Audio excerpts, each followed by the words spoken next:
Hay algo que se llama la Ley de Enemigos Extranjeros, Correcto. The Aliens Enemies Act. Eso fue una ley que se pasó a finales de los 1700. Sí, pero pero tiene que haber, tenemos que estar en una acción de guerra.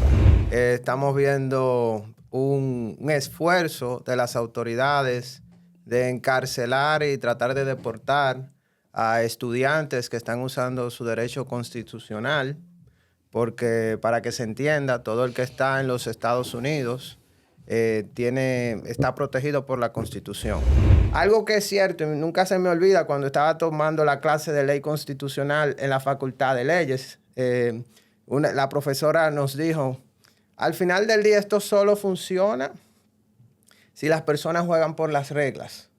Porque si el Ejecutivo, que es el Commander in Chief, y está al frente de los militares, y está al frente de ciertas agencias, ellos deciden no escuchar las leyes, las órdenes de la corte, entonces tenemos un problema porque el juez no tiene una fuerza militar. Seguimos en un régimen de ley constitucional. Para eso son los recursos de habeas corpus, que son para tú producir a una persona que está producir, o sea, traerla, llevarla al sitio, a una persona que está siendo detenida ilegalmente.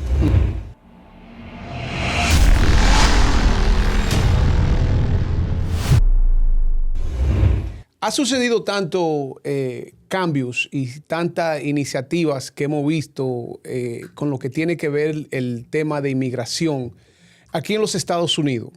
Hemos visto cómo el presidente Trump, a través de sus órdenes ejecutivas, ha iniciado una serie de iniciativas de deportaciones, una serie de iniciativas de caerle atrás como una cacería de brujas a personas que en su opinión y en su criterio de su administración, ellos entienden que son un terror o una amenaza a lo que es los Estados Unidos. Pero diría yo los Estados Unidos más en la visión de ellos, no en los Estados Unidos de América, unos Estados Unidos que es un Estados Unidos que sigue una orden de leyes, un Estados Unidos que está basado en una constitución, un Estados Unidos que está basado en un procedimiento en la cual toda persona, independientemente de su estatus, el sistema le garantiza a ello un sistema equitativo donde pueden presentar sus argumentos en una corte.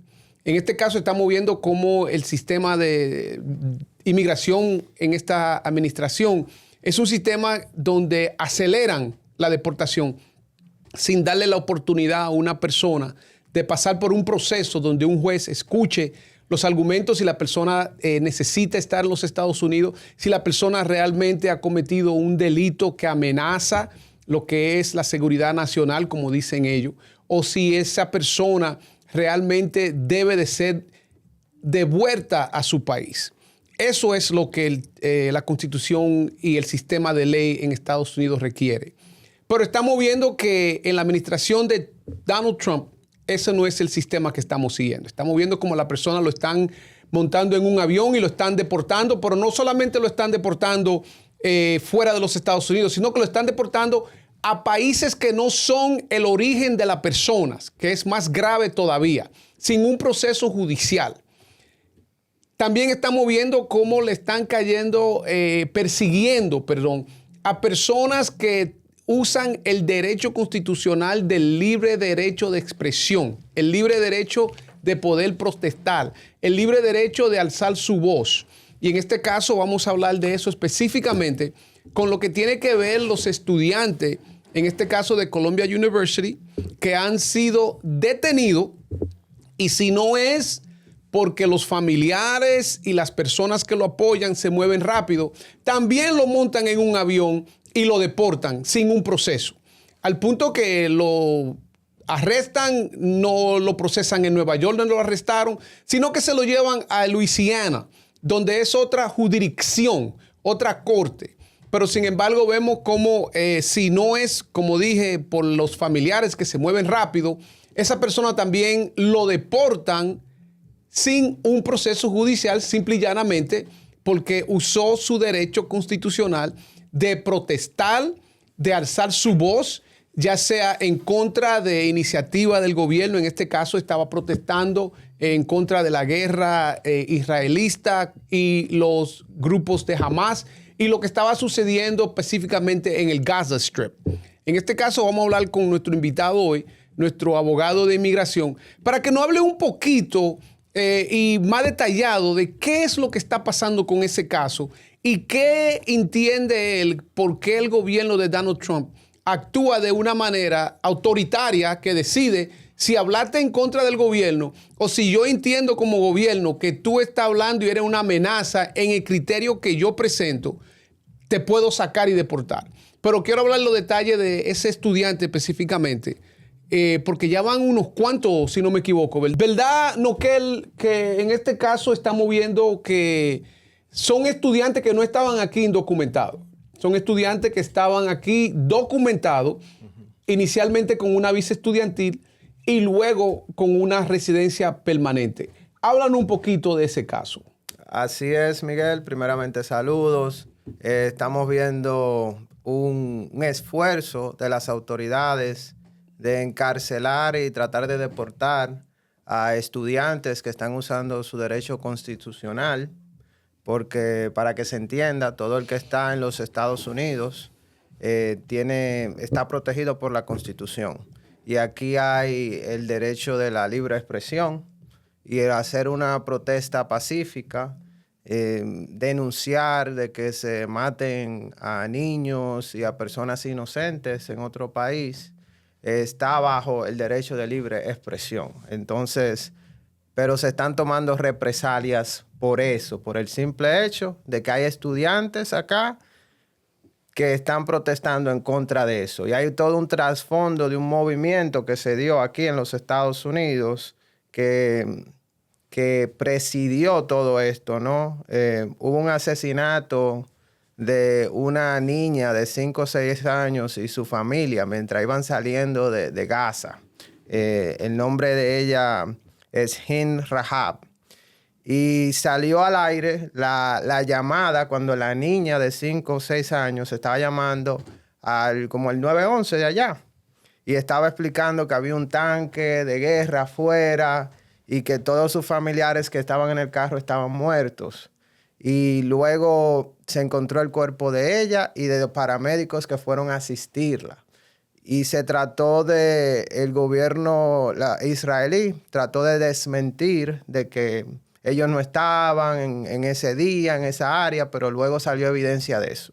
Entonces, al salir eso al aire, eso desató mucha rabia, muchas personas se sintieron afligidas por ver este crimen que sucedió, y ahí comenzaron las protestas en los diferentes universidades. Empezó en Columbia University. Tomaron uno de los halls, uno de los edificios que se llama Hamilton Hall, y le pusieron el nombre de la niña. Y hicieron encampamentos estilo Occupy Wall Street. Y estaban demandando que la universidad dejara de invertir en proyectos relacionados a Israel y que se tomaran acciones de denunciar lo que está sucediendo. De ahí, 40 otras universidades en el país, movimientos estudiantiles, también tomaron la causa. Y luego de eso vino el crackdown, donde más de 1,000 estudiantes fueron arrestados. Eso fue a principios del 2024. Lo que estamos viendo ahora es que se está tratando de desarticular ese movimiento aún más, esa resistencia, ya que se empezó de nuevo los ataques en Gaza, donde ya van más de 1,000 muertos desde que empezaron nuevamente a pelear o a atacar, mejor dicho, incluyendo a un director de una película que fue nominada al Oscar acerca de lo que estaba sucediendo en Gaza, que fue detenido y golpeado. Y se está tratando de usar el hecho de que esos estudiantes no son ciudadanos americanos para escarmentarlos y asustarlos. Bueno, pero eso se inicia desde la campaña presidencial, donde el presidente actual, cuando era candidato, dijo que esas personas que lo categorizaron como antisemético, persona antijudía. Sí. Y inmediatamente estamos viendo que le ha caído atrás específicamente el estudiante de Colombia que se llama como Khalid. Mahmoud Khalid. Mahmoud Khalid, por ejemplo. Sí. Mahmoud Khalid fue el primero que Sí. ellos le cayeron atrás en su casa, en su residencia, y lo arrestan. Sí, así es. No obstante a eso, tenían la información equivocada de que pensaba que tenía una visa estudiantil. Pero quiero llevarte para atrás a cuando el presidente, que en aquel entonces candidato, dijo que iba a hacer eso. Llega a hacer e inmediatamente comienza a caerle atrás a personas para deportarlo. Pero ¿por qué entienden por ejemplo, el estudiante no, el mismo gobierno dijo que él no cometió un delito, que él no ha cometido un delito que sea deportable. Pero sin embargo, el secretario de Estado creo que tiene la jurisdicción de poder quitarte la residencia con una orden que tiene él, una ley que le permite quitarte la residencia si entiende que tú has cometido algún delito en contra del país. Este estudiante no cometió un delito. No, él incluso fue el estudiante que fue escogido entre los estudiantes de la Universidad de Columbia por la administración de Columbia para que sirva como de enlace y negociación con los estudiantes que estaban protestando. Él era la cara En un sentido, como el negociador entre la administración y los estudiantes, y lo escogieron porque lo veían como una voz de razón, una persona pacífica, que tenía cierto buy-in, reconocimiento de los estudiantes, al igual que la administración. Pero la administración le dio la espalda al final. Cuando él pidió ayuda de la administración, de la presidenta de Columbia, que ahora resignó, diciendo que se sentía en miedo, que lo estaban persiguiendo, etcétera. Pero al final no se tomó ninguna acción para protegerlos. Bueno, déjame pararte ahí porque quiero devolver de nuevo a lo de Colombia. Sí. Pero yo lo que quiero entender algo. Si en la Constitución de los Estados Unidos,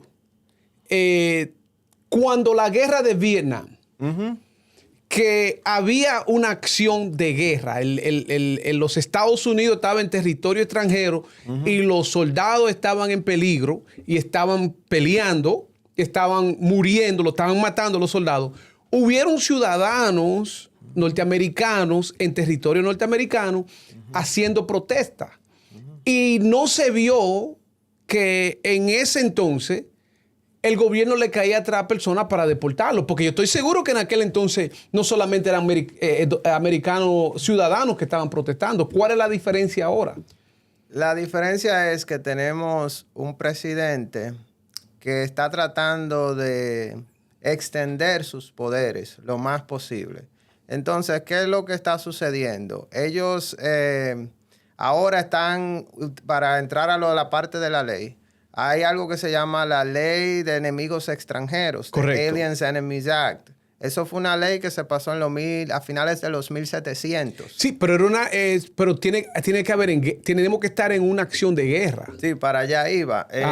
Pero se pasó para utilizar en medio de guerras o de invasiones extranjeras, donde en un tiempo donde no existían las organizaciones de inteligencia, no existía los background checks ni nada, sino que en aquellos entonces estaban en una guerra. La Guerra Mundial II, ¿no? Empezó en la guerra, la primera vez que lo usaron fue en la guerra del 1812, luego en la Primera Guerra Mundial y luego en la Segunda Guerra Mundial. Okay. Entonces lo que hacían es que, bueno, no sabemos si estas personas que se ven japonesas van a estar apoyando a los japoneses, no tenemos los recursos de investigación, estamos en guerra. Le vamos a dar el poder extraordinario, porque estamos en tiempo de guerra, de que se puedan deportar a esas personas, excluirlas del territorio, para que no vayamos a tener un enemigo dentro de nuestras propias líneas. Entonces, ahora se está tratando de invocar esa ley, usando la excusa de que acá adentro tenemos enemigos internos, que fue un término que usaba el presidente. Lo han usado a los inmigrantes que han llevado a las prisiones en El Salvador, venezolanos, ¿verdad? Que lo acusan de ser miembros del Tren de Aragua. Pero hasta ahora han salido muchos reportes que hay personas que están detenidas entre ese grupo que se llevaron. Que no son miembros de esa pandilla. Y no ha habido un proceso de inspección o de transparencia para poder confirmar eso. Solo lo que dice el gobierno. pero hasta ahora el gobierno se ha mostrado que ha dicho cosas que no son ciertas. Por ejemplo, lo mismo con los detenidos que llevaron a Guantánamo Bay. Luego se probó que personas de las que estaban ahí no eran terroristas o no eran personas que eran miembros de pandillas, pero de todos modos se llevaron allá. Y se está tratando de usar, se interpuso un recurso legal con una de las cortes federales para tratar de parar esos vuelos, de que vayan a El Salvador, pero estamos en una crisis constitucional porque el gobierno ahora está diciendo que ellos no tienen que escuchar lo que dice el juez. Ahora están usando la justificación de que ya esos aviones estaban en el aire, pero claramente se les dijo, aunque estén en el aire, tienen que devolverlos. Entonces estamos en un tiempo muy crítico y vulnerable porque algo que es cierto, y nunca se me olvida cuando estaba tomando la clase de ley constitucional en la Facultad de Leyes, la profesora nos dijo, al final del día esto solo funciona si las personas juegan por las reglas.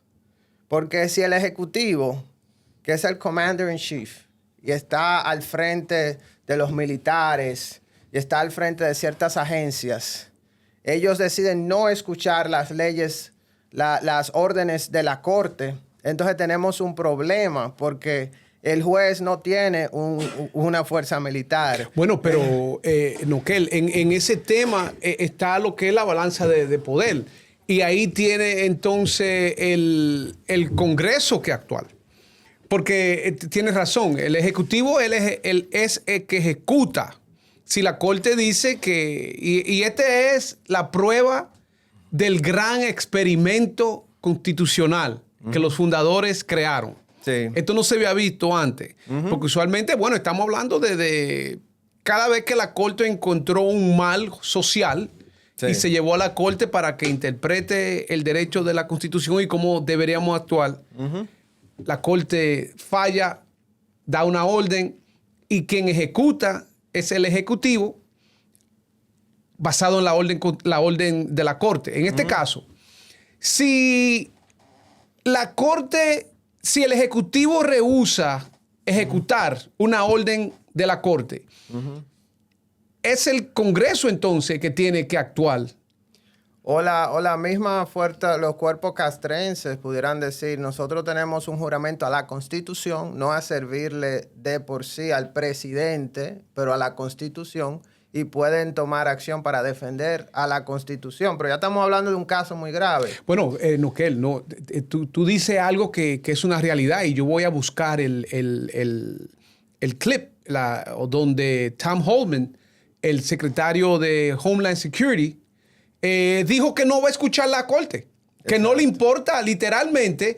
Ahí está la diferencia de lo que tú acabas de decir. Está la diferencia de esas personas que son personas de carrera, servidores públicos, que juran ante una constitución, no un individuo.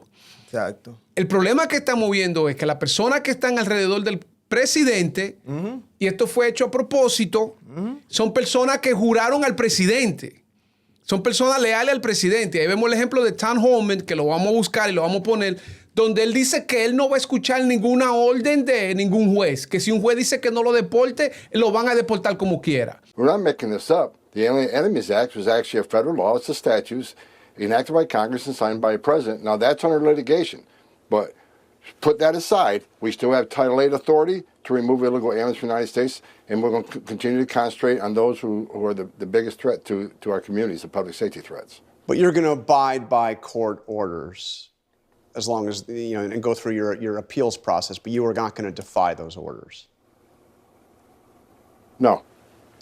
Matter of fact, 2 days after that flight took off, I even had a discussion with the acting director of ICE, and he reiterated that every Venezuelan on that plane was a known member of the TDA. So a lot of officers, a lot of criminal investigators, special agents who've done this for decades, looked at the intelligence information, the criminal investigation information, all the various social media and surveillance and government records and public records, and they are confident that they're all members of the TDA. And I'm not surprised that a member of the family saying they're not a member of the TDA. But they were given due process according to the laws on the books. See, that's the difference between the Trump administration and Biden administration. Ahí está el problema. Es el peligro que yo le tengo más miedo. Ciertamente, porque aquí vimos que el gabinete que escogió Trump fueron personas que eran leales a él, no tanto por su competencia, porque habían personas que se dudaba de que tuvieran la competencia requerida para hacer las cosas, el puesto que le pusieron. Por ejemplo, a la señora que pusieron frente al Departamento de Educación, es la esposa del magnate del lucha libre. De la lucha libre. No sabe nada de educación, pero donó millones de dólares a Trump y la pusieron al frente de eso. Y ellos sabían que lo que querían era desmantelar el Departamento de Educación como sea. El que está como secretario de Defensa, Pete Hegseth, es una persona que nunca fue ni general, ni teniente, ni coronel. Y se le acusó de maltrato, de alcoholismo, maltrato, de tener también, de ser xenofóbico en ciertas cosas.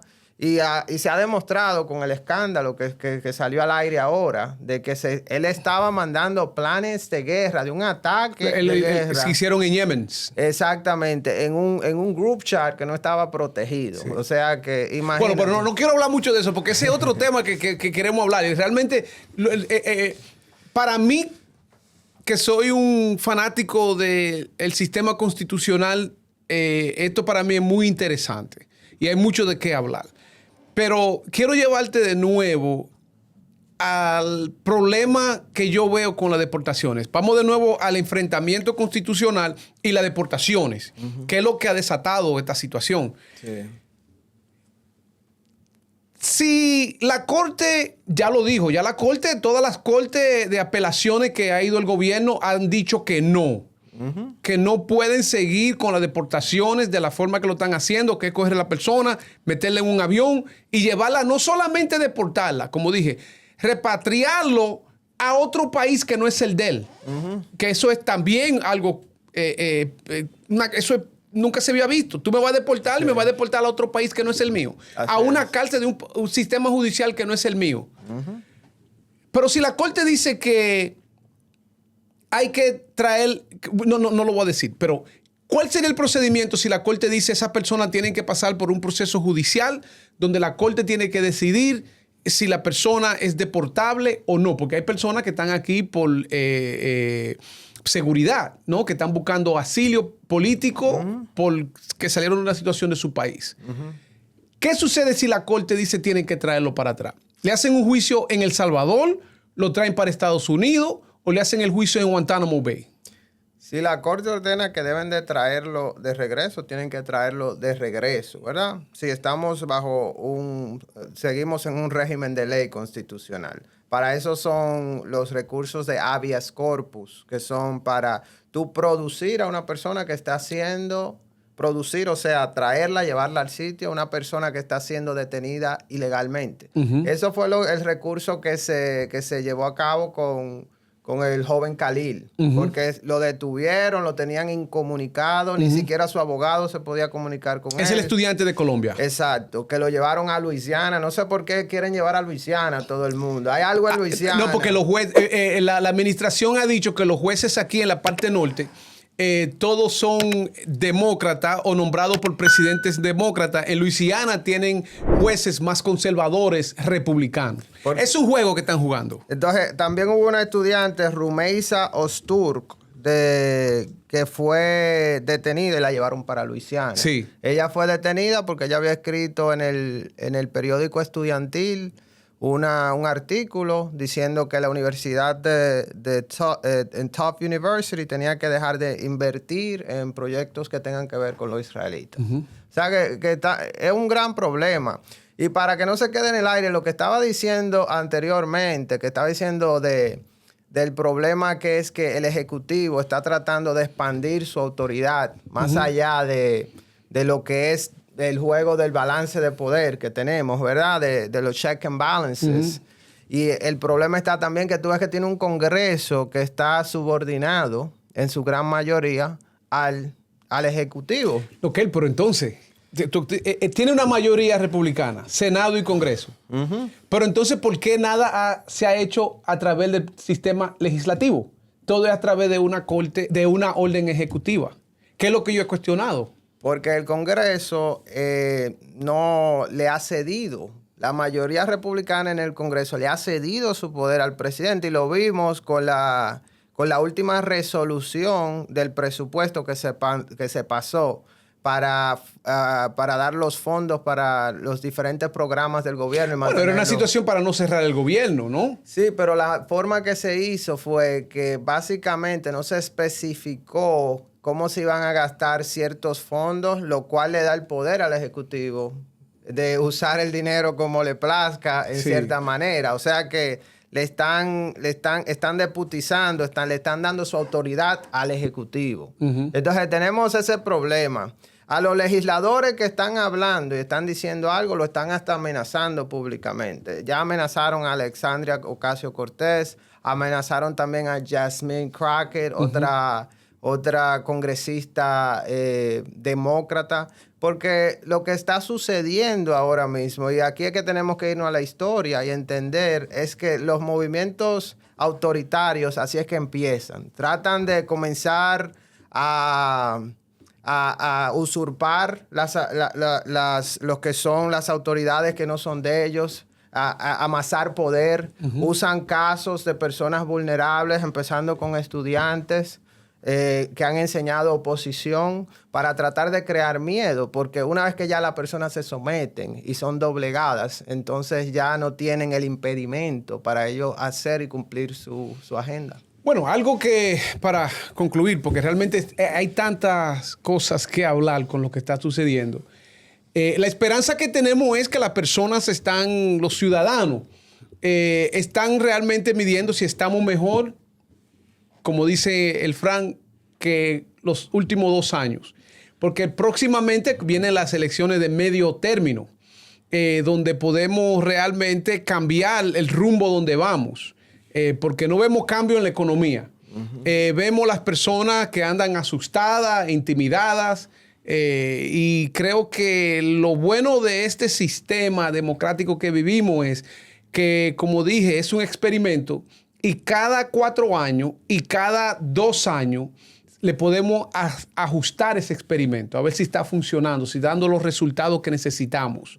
Y se aproximan esos 2 años. Y podemos ver si los legisladores van a actuar de manera para proteger el sistema constitucional, que nos proteja a todos. Y también a ver si los cambios en la economía de este país cambian. Porque no estamos viendo muchos resultados positivos. Como dije, nada de lo que se está haciendo en el gobierno federal de parte del administrativo ha sido de manera legislativa. Todo ha sido de forma de órdenes ejecutivas que se están encontrando en conflicto con el judicial.